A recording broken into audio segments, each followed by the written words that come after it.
오늘 이 시간 무엇이 당신의 발걸음을 움직이는가 라는 제목으로 하나님 말씀 함께 상고하고자 합니다. 여러분, 사람은 자기가 가장 사랑하는 것을 위해 살아갑니다. 여러분, 그렇죠? 예, 마음에 사랑하는 대상이 생기면요, 인간에게는 초인적인 힘이 솟아나게 되는 거예요. 사랑하는 것이 있으면 아무리 긴 시간도 기쁨으로 기다릴 수 있습니다. 사랑하는 것이 있다면 어떤 손해와 희생도 기꺼이 감수한다라는 거죠. 자, 반대로 아무리 좋은 조건과 환경이 있다 할지라도 마음에 사랑이 없으면 단 하루도 견디지 못하는 것이 바로 우리 인간이라는 존재죠. 우리 주변에는 이런 이 사랑의 기적을 자주 목격합니다. 여러분, 사고를 당한 자녀를 구하기 위해 수톤의 그 무거운 타이어를 번쩍 들어 올리는 여러분, 그 어머니 영상 혹시 보신 적이 있습니까? 자녀가 그 큰 화물 그 트럭의 타이어에 깔리게 됐는데 그걸 진짜 번쩍 들어 올리더라고요. 여러분, 그뿐만 아니라 가슴 뛰는 그 꿈 하나를 가지고 그렇게 수년간 배고픔을 견뎌내는 이러한 청년들의 열정, 그런 열정을 우리가 보기도 하는 거죠. 때로는 드라마 속 이야기처럼 사랑하는 그 한 사람을 위해서, 그죠? 자기의 목숨까지 아낌없이 내어주는 어떻게 보면 가슴 먹먹한 그러한 희생을 우리가 보기도 합니다. 여러분, 그들이 그렇게 할 수 있었던 단 하나 이유는 마음의 사랑이 타오르게 있었기 때문에 그래요.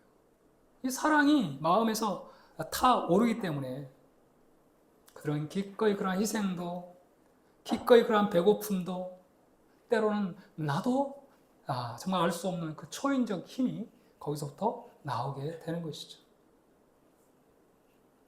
오늘 본문이 바로 그 찬란하고도 뜨거운 이 사랑 이야기를 말씀하고 있어요. 지금 본문의 야곱은요, 생애 처음으로 거대한 사랑에 빠져 있는 것을 볼 수 있습니다. 그리고 그 사랑은 도망자였던 이 지친 야곱의 인생을 움직이는 가장 강력한 그러한 엔진이 되고 있는 것을 우리가 볼 수 있어요.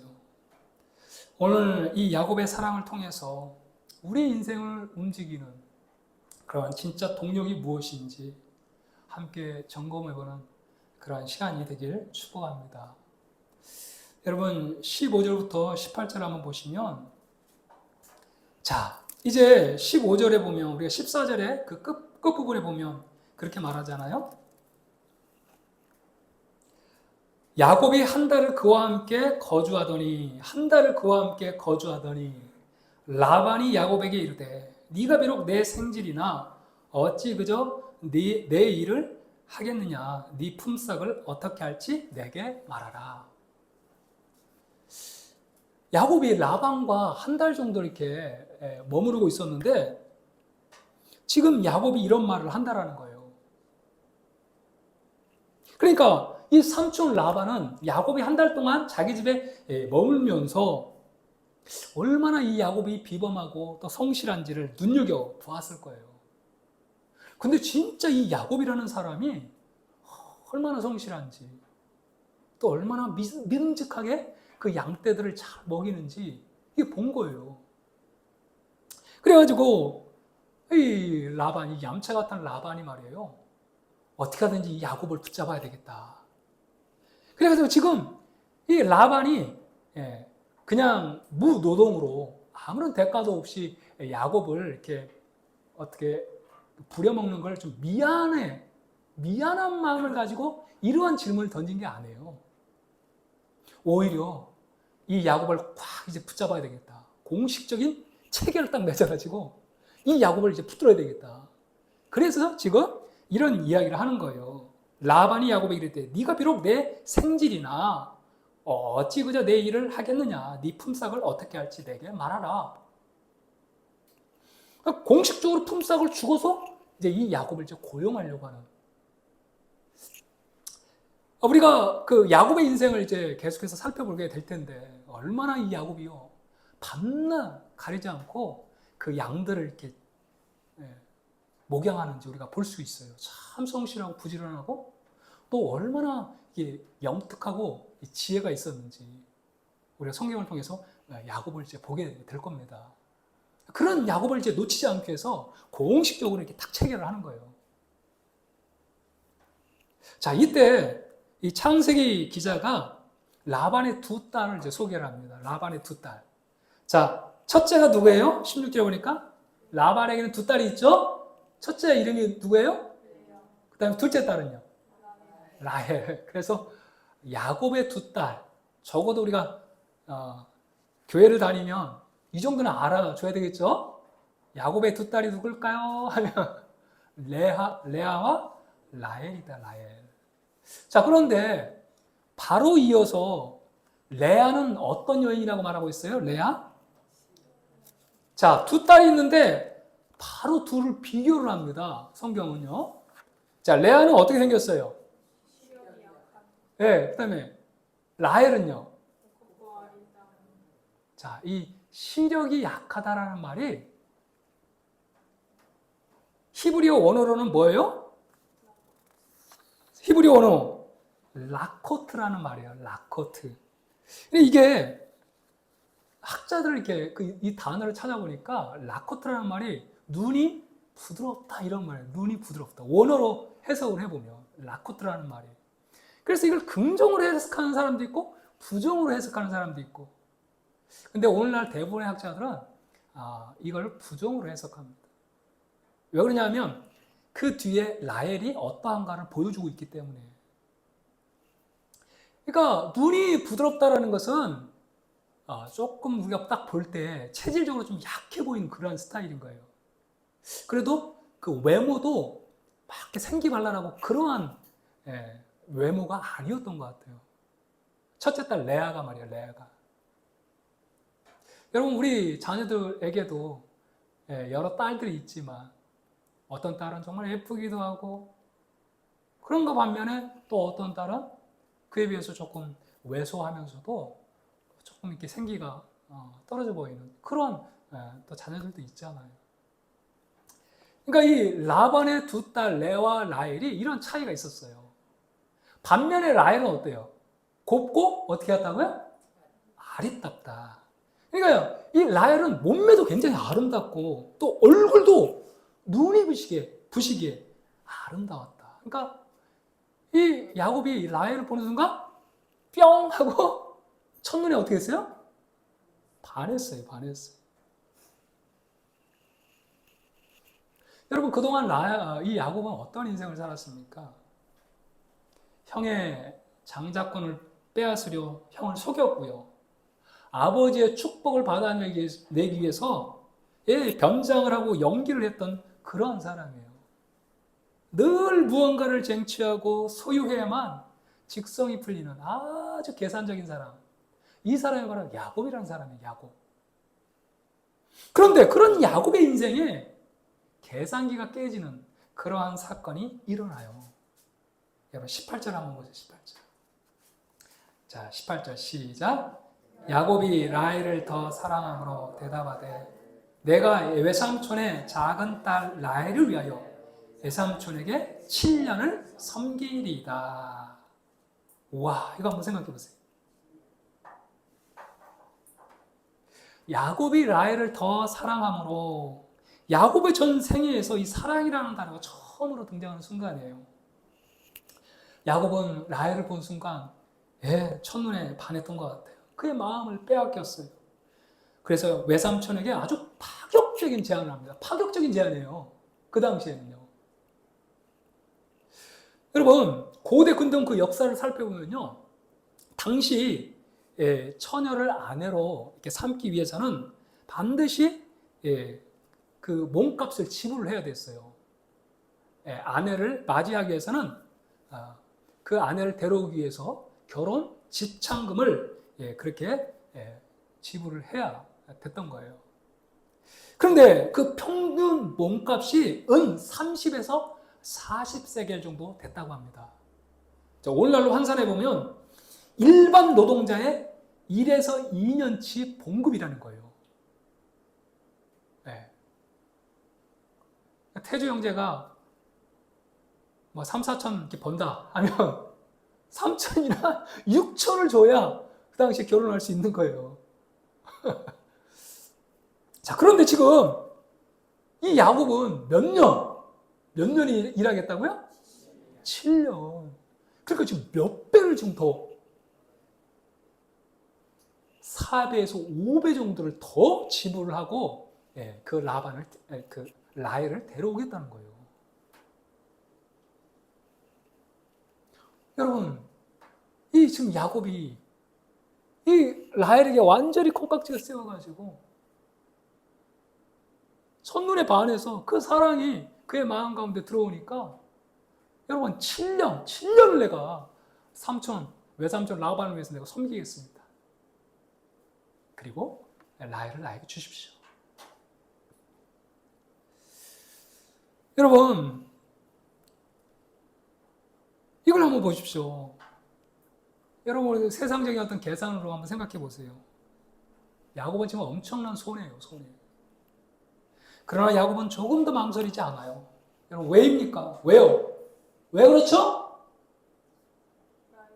라헬을 사랑하기 때문에. 이유가 없어요. 라헬을 사랑하기 때문에. 유일한 이유.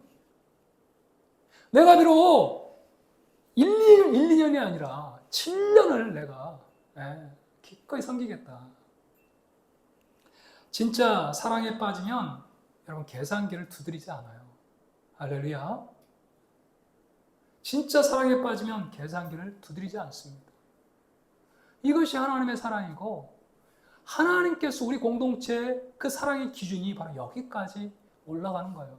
세상은 다 기브앤테이크예요. 하나 줬으니까 나도 하나 줘야 되고 받았으니까 주는 것이 다 세상은 계산적인 사랑이라고 할 수 있어요.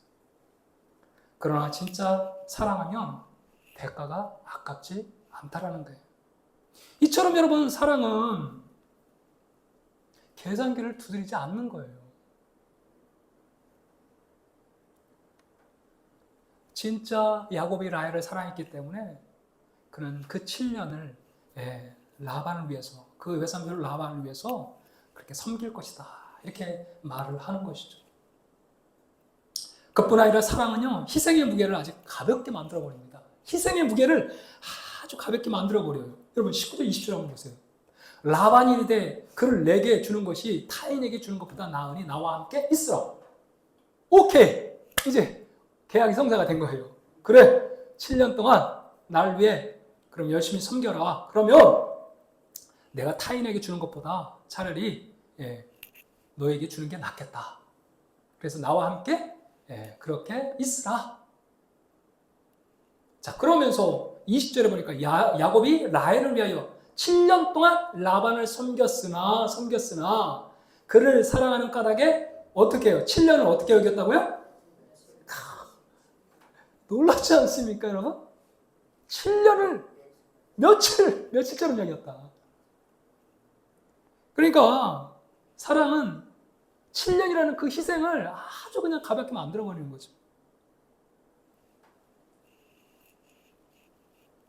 어떻게 보면 7년이라는 그 세월이 얼마나 길고 지루한 노동이겠어요. 그러나 그 7년이요, 단 며칠, 수일처럼 여겼다고 성경은 증언하고 있더라는 거예요. 여러분, 억지로 군대에 가는 사람들, 또 부역을 하는 사람에게 단 하루는 며칠처럼 느껴집니까? 예? 며칠처럼 느껴져요. 예? 군대 간 사람들 하루가 며칠처럼 느껴져요? 하루가 1년처럼 느껴지잖아요. 그런데 여러분, 사랑하는 사람과 함께하는 그 시간, 그 사람을 얻기 위해 그 수고는 1년도 하루처럼 순식간에 지나간다는 거죠. 그렇습니다. 여러분, 사랑은요, 우리의 그 기다림의 체감 시간을 바꿔줘요. 사랑은 노동의 성격도 바꿔버리고요. 사랑은 희생의 무게를 깃털처럼 가볍게 만들어버리죠. 여러분, 야곱은 지금 외삼촌의 집에서 머슴처럼 일하고 있지만 결코 불행하지 않았어요. 낮에는 더위와 싸우고 밤에는 추위와 여러분 싸우면서 거친 광야에서 양을 쳤지만 그의 입가에는 늘 미소가 번졌다라는 사실이에요. 여러분 왜입니까? 왜요? 날마다 양떼를 몰고 우물가에 찾아오는 그 나엘이 있었기 때문에 그래요. 야곱에게 있었던 이 라헬은 그의 기쁨이었고 소망이었고 미래였기 때문에 그렇다는 것입니다. 여러분 야곱은 생각하지 않았겠어요? 내 인생에서 저 라헬만 얻을 수만 있다면 내 인생은 이제 완성이 될 거야. 오늘 설교는 여러분 여기서 끝나지 않습니다. 우리는 창세기 전체의 그 스토리를 이미 알고 있어요. 야곱은 지금 라헬만 있으면 내 인생의 목마름이 끝난다라고 확신하면서 어때요? 7년을 수일처럼 그렇게 일하고 있지 않습니까?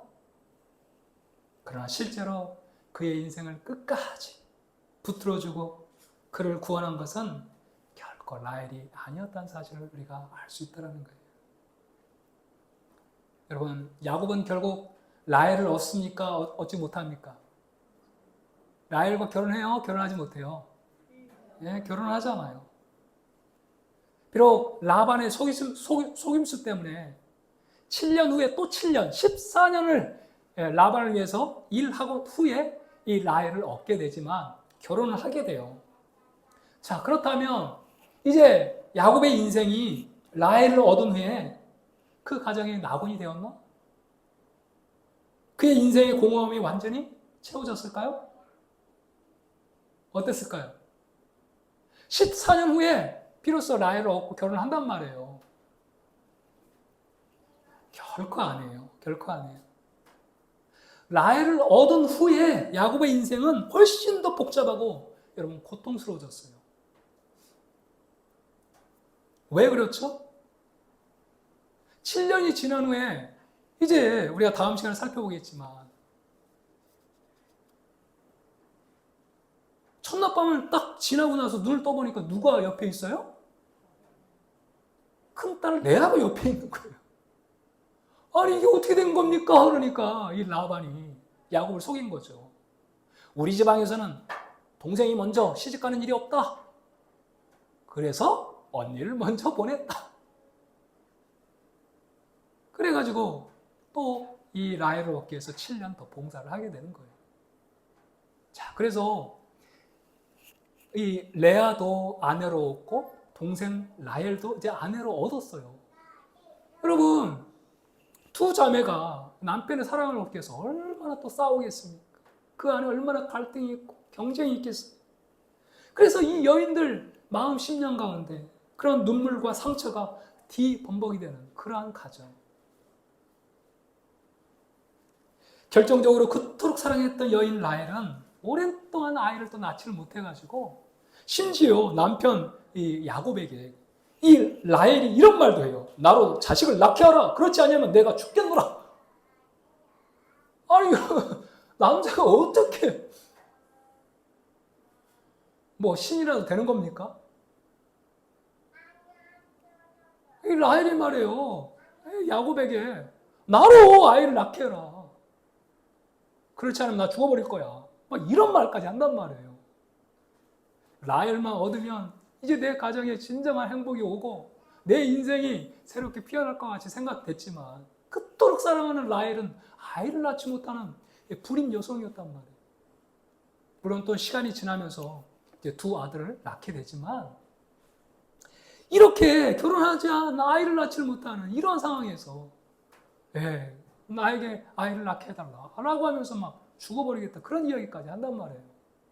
여러분 그뿐만 아니라 훗날 이 라헬은요 이 베들레헴 길가에서 둘째 아들 베냐민을 낳다가 너무 상고가 힘이 들어가지고 결국은 죽고 말아요. 그래서 야곱은 그 베들레헴 길가에서 그토록 사랑했던 라헬을 결국은 베들레헴 그 길가에 무덤을 만들고 그 사랑하는 여인을 거기에 묻을 수밖에 없었다라는 거예요. 그 무덤 앞에서 야곱은 뼈저리게 깨달았을 것입니다. 라헬은 내가 너무나 사랑하는 소중한 존재였지만 내 인생을 구원해줄 구원자는 아니었구나. 사랑하는 성도 여러분, 야곱의 인생을 한번 끝까지 읽어보십시오. 창세기를 한번 끝까지 읽어보십시오. 그의 인생에는 참 많은 것들이 머물다 가버렸습니다. 정말 찬란했던 청춘의 힘, 여러분 야곱이 얼마나 힘이 좋았어요. 그 큰 우물을 막고 있는 돌도 여러분 혼자 이렇게 들어 올리잖아요. 또 이제 라반을 섬기면서 이 하란에서 엄청난 재물을 모으게 됩니다. 거부가 돼요, 거부가. 이 하란에서 모은 거대한 재물도 형 에서 앞에서는 정말 한낱 두려움을 유발하는 조건이 되었을 뿐이에요. 이제 형 예서를 만나야 되는데 형 예서가 400명의 군사를 이끌고 마중을 나온단 말이에요. 그때 야곱이 정말 두려웠던 건 뭐냐면 자기가 가지고 있는 모든 것을 다 잃어버릴까 봐. 자기가 가지고 있는 재산이 오히려 그를 더 깊은 두려움으로 몰고 갔던 것입니다. 목숨보다 사랑했던 여인 라헬은 먼저 세상을 떠나버렸고 그녀가 낳아준 가장 사랑하는 아들 요셉도 어때요? 형들의 그러한 시기 질투에 의해서 종으로 팔려 버렸잖아요. 그런데 그 사실도 알지 못하고 들짐승에게 그렇게 먹힌 줄 알고 얼마나 피눈물을 흘리면서 오랫동안 살아갔어요. 인간 야곱, 이 야곱이 소망이라 믿고 붙잡았던 지상의 모든 것들은 결국 그의 손가락 사이로 다 모래처럼 빠져나가 버리더라는 거예요. 그러나 야곱의 인생에서 마지막까지 단 한순간도 그를 떠나지 않고 곁을 지키신 분이 바로 우리 하나님이신 줄 믿습니다. 도망자 신세일 때 그 베델에서 돌백을 베고 잠을 청하던 바로 그 광야 한복판에서 그를 만나주신 하나님, 이 사기꾼 라반의 집에서 불꽃 같은 눈동자로 그를 보호해 주신 하나님, 이제 고향으로 돌아가 마침내 형 에서를 마주쳐야 하는 그 순간 그 약복간 나루터에서 그의 환듯별 치시면서 이제 네가 야곱이 아니라 이스라엘이라고 그렇게 그의 이름을 바꿔주시면서 그의 인생을 바꿔내신 그 하나님, 이제 가나안 땅에 도착해서 노년의 흉년을 만나 너무너무 두려워할 때 애굽으로 내려가는 길에 동행하시며 네가 다시 이 땅으로 돌아올 것이라는 확신을 주신 그 하나님, 야곱이 실패할 때도, 야곱이 또다시 잔머리를 굴리며 넘어질 때도 하나님은 단 한 번도 그를 포기하거나 버리지 않으셨다는 사실이에요. 그래서 인생의 황혼을 맞이한 노년의 그 야곱이 그런 고백을 해요. 아들 요셉과 그의 손자들을 축복하면서 지나온 자신의 전 생애를 신실하게 인도해 주신 그 하나님의 은혜를 압축하면서 이런 고백을 합니다. 창세기 48장 15절 우리 한번 같이 읽겠습니다.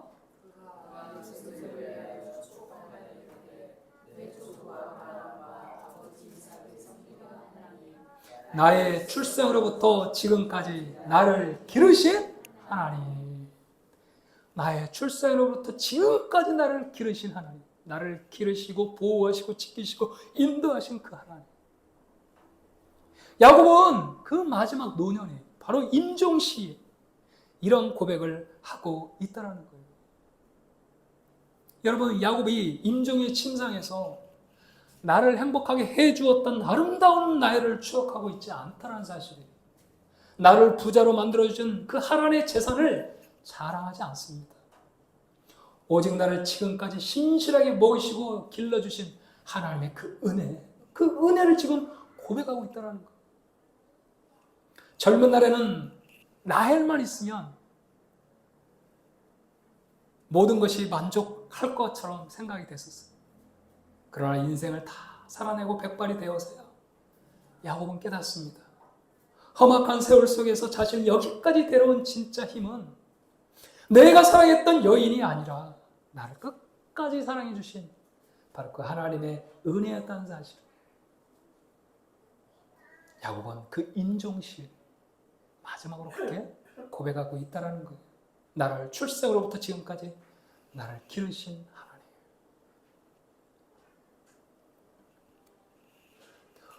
오늘 우리가 읽은 본문에서 성경은 우리에게 질문합니다.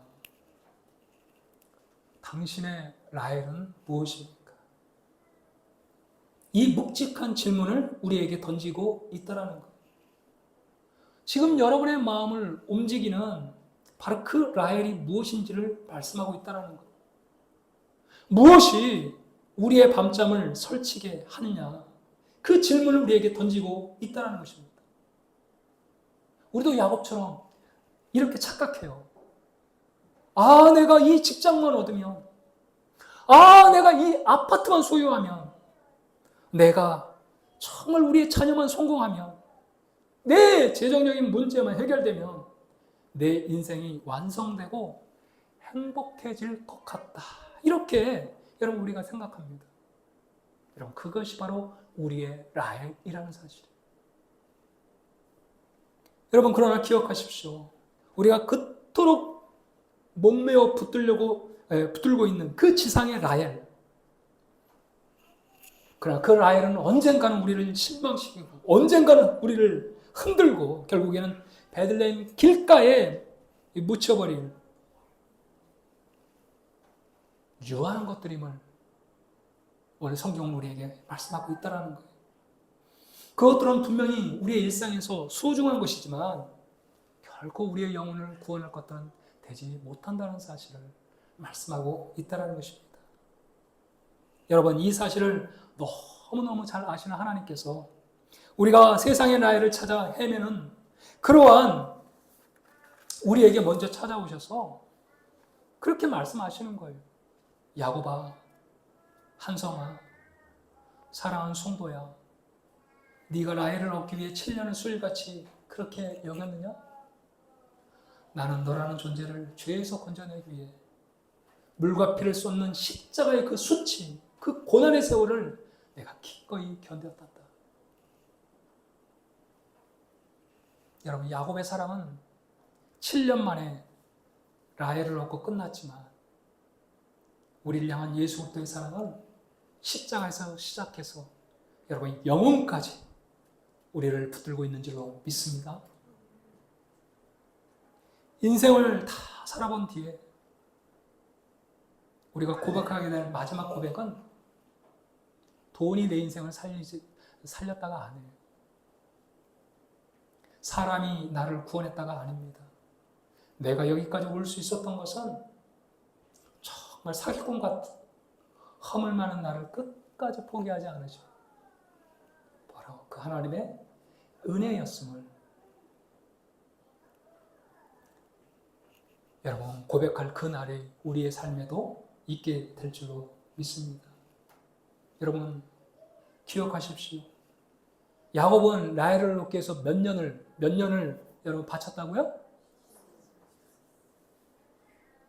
오늘 본문에 보니까 몇 년을 바쳤다고요? 일단 7년을 바쳤죠, 그죠? 오늘 본문에 보니까. 그러나 우리 주님은 저와 여러분을 얻기 위해 자기의 목숨을 내어주신 줄로 믿습니다.